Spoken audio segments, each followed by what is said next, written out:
새날 주셔서 첫 시간 주 앞에 나와 기도하며 찬송하며 예배하며 주 앞에 영광 돌리게 하시니 감사합니다. 이 한날 주 안에 강건하게 하시며 주 영광에 살 때 부족함이 없도록 은혜와 자비를 베풀어 주옵소서. 기도하며 간구하는 소원마다 기억하셔서 아름답게 하시며 한마디도 땅에 떨어지지 않게 하시고 하나님 살아계심을 체험하며 살아갈 수 있는 은혜와 복을 주옵소서. 함께 주심을 믿사옵고 감사하오며 예수님 이름으로 기도드리옵나이다. 아멘. 하나님 말씀 보겠습니다. 시편 2편 1절에서 6절까지 말씀 보겠습니다. 봉독해 드리겠습니다. 어찌하여 이방 나라들이 분노하며 민족들이 헛된 일을 꾸미는가? 세상의 군왕들이 나서며 관원들이 서로 꾀하여 여호와와 그의 기름 부음 받은 자를 대적하며 우리가 그들의 맨 것을 끊고 그의 결박을 벗어버리자 하는도다. 하늘에 계신 이가 웃으시며 주께서 그들을 비웃으시리로다. 그때 분을 바라며 진노하사 그들을 놀라게 하여 이르시기를 내가 나의 왕 내 거룩한 산 시온에 세웠다 하시리로다. 아멘. 거기까지 봤습니다. 시편 2편 말씀은 제왕시라고 보통 우리가 얘기합니다. 하나님과 그분의 기름 부음 받은 자가 모든 악한 반대 세력들을 무너뜨리고 하나님의 주권 아래 복종시키게 될 것이라는 메시지를 담고 있습니다. 그래서 다윗 왕가의 왕들의 왕권과 정통성을 강조하고 실제로 시편 2편은 다윗의 위를 계승하는 왕들의 즉위식을 할 때 그들의 왕권이 다윗 언약에 근거한 신적 권위를 지니고 있다는 사실과 그들이 여호와께로부터 왕권을 위임받은 사람으로서의 의무를 지니고 있다는 것을 함께 강조하기 위해서 백성들 앞에서 낭독되던 시입니다. 그래서 사무엘하 7장 8절에서 16절까지는 다윗 언약이 기록이 되어 있습니다. 시편의 모든 제왕시가 다 그러하듯이 본시도 궁극적으로는 다윗 왕가의 한 특이한 왕, 다윗의 후손으로 나실 메시아의 영광과 승리, 그리고 그러한 메시아에 대한 모든 인생들의 순종의 당위성을 노래하고 있는 메시아 예언시입니다. 오늘 1절 보시면은 세상은 어떨까? 이 세상의 정체성을 반어적인 질문을 통해서 표현해주고 있습니다. 어찌하여 이방 나라들이 분노하며 민족들이 헛된 일을 꾸미는가? 이 분노한다라는 말은 라케슈라는 말인데 소란하다라는 말로도 번역되는 단어입니다. 이 단어는 본래 파도나 불길이 막 들끓는 모습을 나타낼 때 사용되는 단어입니다. 그러니까 조용하지 않은 세상, 소란하기 그지없는 세상, 마구 끓어오르는 세상, 계속해서 폭발하는 세상, 이것이 우리가 살고 있는 이 세상의 모습입니다. 그래서 본절에서는 세상이 왜 이렇게 소란스러운가? 뭔가 이루고자 하기 때문입니다. 그것을 경영이라는 말로 표현합니다.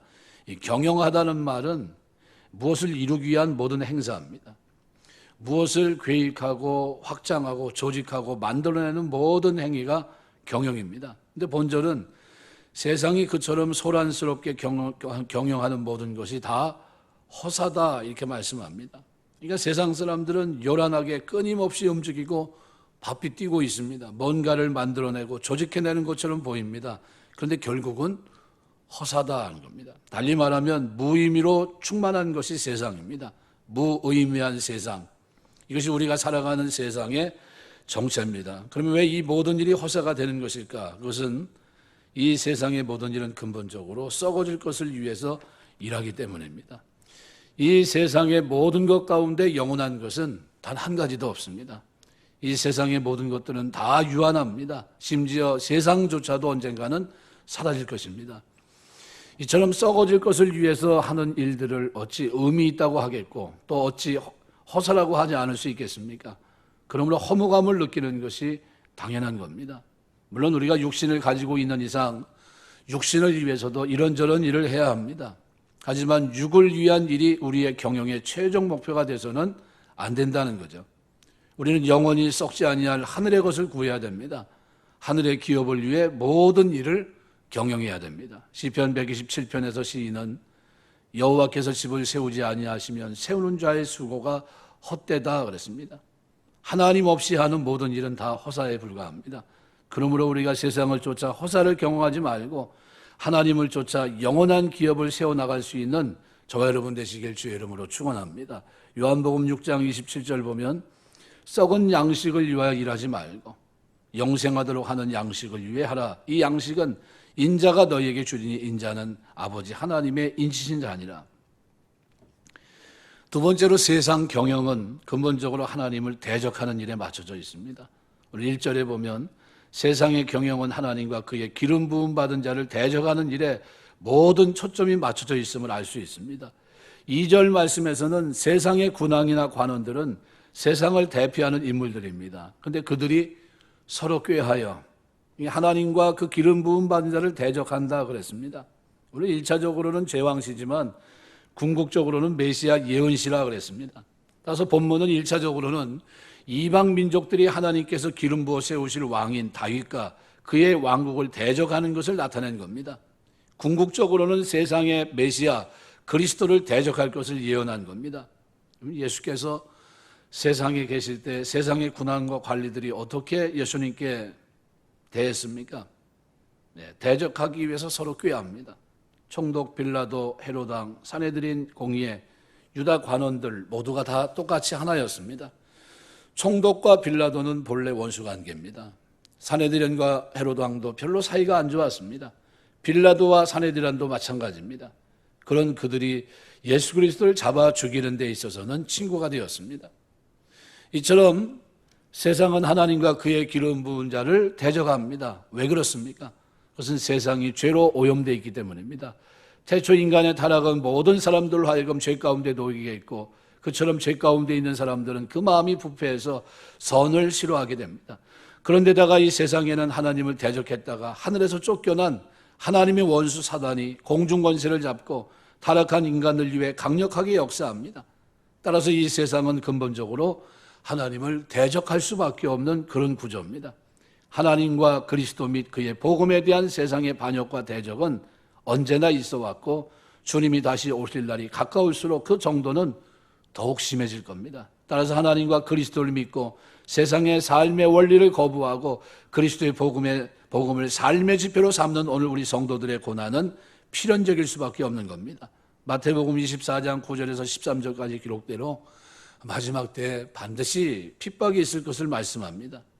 우리는 하나님과 그리스도를 믿는 사람으로서 세상의 대적으로 인해서 고난이 따르게 될 것임을 인식하고 거기에 대처하는 믿음으로 살게 되시길 주의 이름으로 축원합니다. 마태복음 5장 11절 12절 보면 나를 인하여 너희를 욕하고 핍박하고 거짓으로 너희를 거스려 모든 악한 말을 할 때는 너희에게 복이 있나니 기뻐하고 즐거워하라. 하늘에서 너희의 상이 큼이라.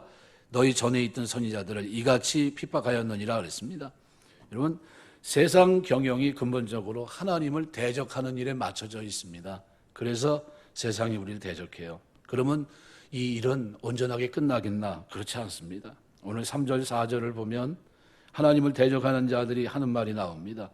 우리가 그 맨 것을 끊고 그 결박을 벗어버리자. 그 맨 것과 그 결박, 그죠?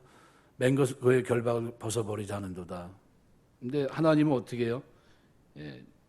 하나님의 통치권을 나타내는 상징적인 표현입니다. 마땅히 지켜야 될 하나님의 법이나 의무, 여호와 율법을 의미한다고 볼 수 있습니다. 하나님을 대적하는 자들은 대적이라는 말이 암시되어 있듯이 하나님의 통치를 받으려고 하지 않습니다. 그들은 하나님의 통치 아래에 있는 것을 근본적으로 싫어합니다. 그래서 반역을 시도했고 그것이 가능하다고 생각을 합니다. 세상 반역이 가장 두드러지게 나타난 사건이 예수 그리스도의 십자가 사건입니다. 세상은 하나님의 기름 부음 받은 자를 잡아 죽이기만 하면 하나님의 통치에서 벗어날 수 있다고 생각했습니다.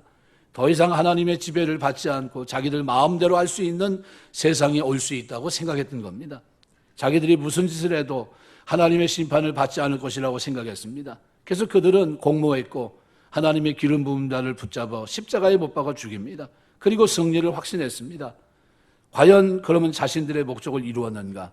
하나님의 주권에서 벗어났는가? 하나님의 심판에서 벗어났는가? 하나님에 대해서 세상이 이기었는가? 그렇지 않습니다. 결코 그럴 수 없습니다. 그래서 4절은 이렇게 표현합니다. 하늘에 계신 자가 웃으시며 주께서 저희를 비웃으시로다. 왜 웃습니까? 당신을 대적하는 자들의 행위가 가소롭기 때문이에요. 이 세상과 그 안에 살아가는 피조물인 인간이나 사단의 능력이 지으신 천사 중에 출중하다 해도 결코 하나님을 대적하여 이길 수 없습니다. 하나님은 예수 그리스도의 십자가 사건으로 당신의 택한 백성을 죄에서 구속하셨고 그리스도를 다시 부활시키면서 당신의 승리를 나타내 보이셨습니다. 하나님을 대적하고 반역하는 행위는 다 실패하게 되어 있습니다. 출애굽한 이스라엘 백성들은 광야에서 수차례나 하나님과 하나님이 세우신 모세를 대적해서 반역을 일삼았습니다. 그러나 그들의 반역은 한 번도 성공하지 못합니다. 도리어 하나님을 반역한 자들은 다 멸망일로 가고 말았습니다. 로마 황제들은 기독교를 없애기 위해 엄청난 박해를 가하였습니다. 이러한 박해는 디오클레디안 황제 때 284년, 305년 아주 극에 달합니다. 교회의 문을 닫고 성경을 없애고 그리스도인이 모든 공적 모임에서 활동하는 것을 금지시킨 후에 이제 기독교의 이름은 지구상에서 영원히 말살되었다라고 선언했습니다. 과연 우리 시대가 이런 시대가 오는 게 아닌가 생각이 됩니다. 그러나 불과 얼마 후 그가 죽고 콘스탄티누스 황제가 즉위하면서 모든 상황이 달라집니다. 기독교를 국교로 삼았습니다. 땅에서 디오클레디안 황제가 이제 기독교의 이름은 지구상에서 말살됐다고 선언하고 그리고 감히 하나님의 대적했을 때 하늘에서는 하나님이 그를 비우셨어요. 기독교를 로마의 국교가 되게 하실 계획을 하나님은 세우고 계셨습니다. 이처럼 하나님을 대적하는 행위는 다 실패하게 되어 있습니다. 오늘날에도 하나님을 대적하는 시도는 끊임없이 계속되고 있습니다. 그러나 하나님은 하늘 보좌에서 비웃으시며 마지막 심판 때 그들을 영원한 멸망에 처하게 하실 것입니다. 네, 다 하나님께서 아세요. 그래서 오늘 6절은 이렇게 말합니다. 내가 나의 왕을 내 거룩한 산 시온에 세웠다 하시로다. 하나님이 세우신 왕이 영원한 왕권에 대한 말씀인데 나의 왕, 하나님의 기름 부은 반자를 가리킵니다. 1차적으로는 다윗 왕과의 왕들을 가리킵니다. 시온은 예루살렘의 다른 명칭입니다. 그러므로 본절은 하나님께서 다윗 왕가의 왕권을 예루살렘에서 영원히 보장하신다는 말씀이라고 하겠습니다. 다윗 왕가의 왕권은 영원하지 못하였습니다. 다윗 왕가의 왕권은 솔로몬 이후 급격히 쇠퇴하기 시작했고 400여 년을 지속하다가 몰락하고 맙니다. 따라서 우리는 본절을 다른 측면에서 이해해야 됩니다. 우리는 본절을 통해서 하나님께서 당신의 기름 받은 자 곧 다윗의 자손으로 나실 예수 그리스도를 영원한 왕으로 세우실 것을 예언한 것으로 봐야 됩니다. 이사야 9장 6절에서 예수께서 전능하신 왕, 평강의 왕으로 나실 것을 예언되었습니다. 그리고 실제로 예수께서는 평강의 왕으로 세상에 나십니다. 그리스도께서는 당신이 평강의 왕으로서 보이기 위해서 예루살렘에 입성하실 때 작은 나귀 새끼를 타기도 했습니다. 그러나 세상은 이 왕을 영접하지 않습니다. 세상은 이 왕을 반역했고 십자가에 못 박아 죽입니다. 세상은 하나님이 세우신 왕을 죽이고 스스로 왕노릇하려고 하였습니다. 하지만 하나님은 그리스도를 무덤 가운데서 다시 일으키십니다. 그리고 그가 세상이 도전할 수 없는 영원한 왕이라고 하는 것을 증명해 보이십니다. 그리고 그리스도를 지극히 높이사 하늘에 있는 자들과 땅에 있는 자들과 땅 아래에 있는 자들로 모든 무릎을 그 이름에 꿇게 하시고 모든 입으로 그를 주라 시인하게 하셨습니다. 예수 그리스도를 왕의 자리에서 끌어내리려는 그들의 시도는 그리스도의 왕권에 아무런 영향도 끼칠 수 없습니다. 예수 그리스도의 왕권은 누구도 도전할 수 없는 영원한 왕권입니다. 이제 예수께서 영원한 왕의 권세를 가지고 다시 오시는 날이 이르면 그를 대적하는 자들은 그리스도를 대적했던 자신들의 행위가 얼마나 어리석은 일인지 알고 후회하게 될 것입니다. 그리스도를 왕으로 인정하지 않고 대적했던 자들은 그리스도의 나라에서 바깥 어두운 곳에 쫓겨나 그곳에서 슬피 울며 이를 갈게 될 것입니다. 세상 사람들이 그리스도를 반역하는 것은 하나님의 법을 무거운 멍에로 생각하기 때문입니다. 그들은 하나님의 법을 맨 것으로 결박으로 생각합니다. 그러나 그리스도는 내 멍에는 쉽고 내 짐은 가볍다라고 분명히 말씀하십니다. 오히려 수고하고 무거운 짐진 자들을 부르셔서 쉬게 하십니다. 우리가 왕이신 그리스도가 지우는 멍에는 쉬운 멍에입니다. 우리에게 진정한 자유와 쉼을 주시기 위해 지우시는 멍에입니다. 그러므로 오늘 우리는 그리스도를 여러분의 왕으로 인정하시고 그분과 하나님의 법에 순종하며 오늘 한 날도 힘있게 사시는 저와 여러분 되시길 주의 이름으로 축원합니다. 말씀을 맺겠습니다. 세상의 일들은 시끄럽습니다. 경영하는 것 자체가 어때요? 굉장히 시끄럽습니다. 모든 것들이 결국은 허사를 경험합니다. 그러나 하나님이 하시는 일은 어때요? 그 대적에 대해서 웃습니다. 그리고 반드시 그 일을 이루십니다. 거룩한 산 시온에 내가 나의 왕을 세웠다 분명히 말씀합니다. 아무리 대적해도 하나님의 일을 이길 수 있는 방법은 없습니다. 나라가 시끄럽습니다. 우리가 새벽에 기도하면서 하나님 이 땅에 하나님의 공의가 흐르게 하시고 정의가 물같이 흘러서 우리가 마음껏 하나님 찬양하고 예배하고 이 민족을 통한 하나님의 뜻이 이루어지게 하옵소서 기도하고 또 그렇게 나아가는 거룩한 한 날이 되시길 주의 이름으로 축원합니다. 기도하겠습니다. 감사합니다. 오늘 하루도 주 안에 승리하게 하시고 아버지의 믿음의 길, 의의 길을 걸어갈 때 그리스도를 통해 반드시 승리한다는 그 사실을 기억하며 오늘 한 달도 힘있게 하나님 백성으로 살아갈 수 있도록 하나님 축복해 주옵소서. 이제 가정에서 골방에서 하나님 앞에 기도합니다. 간구하는 소원마다 복되게 하시고 중심으로 오신 하나님께서 그 헤아리는 모든 헤아림 속에 함께 주셔서 구한 것 이상의 아름다운 복을 받으며 누리며 살아갈 수 있는 은혜와 복을 주시옵소서. 도와주심을 믿사옵고 감사하오며 예수님 이름으로 기도드리옵나이다. 아멘. 주기도문 하겠습니다. 하늘에 계신 우리 아버지 이름이 거룩히 여김을 받으시오. 나라의 마옵시며 뜻이 안수러진 것 같이 땅에서도 이루어지이다. 오늘날 우리에게 일용할 양식을 주옵시고 우리가 우리에게 죄 지은 자를 사하여 준 것 같이 우리 죄를 사하여 주옵시고 우리 시험에 들게 하지 마옵시며 다만 악에서 구하옵소서. 대개 나라와 권세와 영광의 아버지께 영원히 싸움나이다. 아멘.